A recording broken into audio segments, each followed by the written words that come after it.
নমস্কার, আপনারা দেখছেন সময় কলকাতা সময় নিউজ নিয়ে আমি পৃথা রয়েছি আপনাদের সঙ্গে। এখন চোখ রাখবো বিস্তারিত খবরে।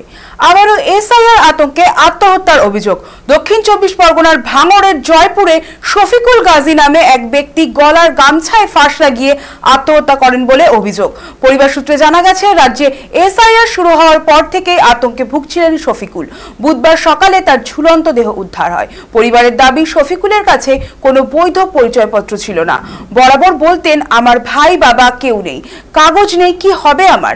তবে স্ত্রী মদিরা বিবি জানান, তিনি স্বামীকে বোঝানোর চেষ্টা করলেও কোনো লাভ হয়নি। স্থানীয় সূত্রে খবর, শফিকুল আসলে উত্তর 24 পরগনার হারোয়া ব্লকের কুলটি পঞ্চায়েতের ঘুষিঘাটা গ্রামের বাসিন্দা। কিছুদিন ধরে জয়পুরে শ্বশুর বাড়িতে থাকছিলেন। কয়েক মাস আগে এক দুর্ঘটনায় আহত হওয়ার পর থেকেই মানসিকভাবে দুর্বল হয়ে পড়েছিলেন তিনি। ঘটনায় খবর পেয়ে ঘটনাস্থলে পৌঁছায় ক্যানিং পূর্ব বিধানসভার বিধায়ক শওকত মোল্লা। পুলিশ মৃতদেহ উদ্ধার করে ময়নাতদন্তের জন্য পাঠিয়েছে এবং ঘটনার কারণ নিয়ে তদন্ত শুরু করেছে।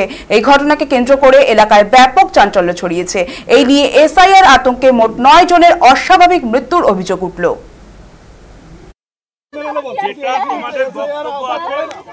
আমরা তো তদন্ত করে দেখছি, এটাই বিষয়। দেখাতে পারি না আমি কি করে, তারা তো আমার তাড়িয়ে দিয়েছে।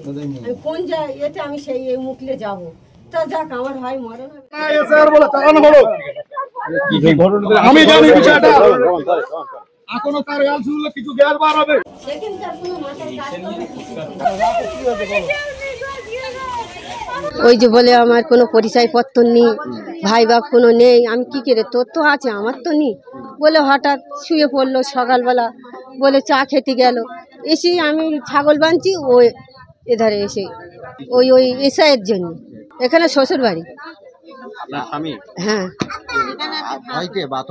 হ্যাঁ, আর একে উনি অ্যাক্সিডেন্ট রুগী, মাথায় কোনো টেনশন করে আর কিছু টাইট করে ফেলে। দেখুন, অত্যন্ত বেদনাজনক ঘটনা। শফিকুল গাজী, বয়স মাত্র 35 বছর। ও এখানে জামাই হিসেবে থাকতো। ওর সেরকম কোনো কাগজপত্র ছিল না, যার ফলে গত দু তিন দিন ধরে ও খুব হতাশাগ্রস্ত ছিল। আমরা ইতিমধ্যে আমাদের নেতা অভিষেক বন্দ্যোপাধ্যায়ের সঙ্গে যোগাযোগ করেছি।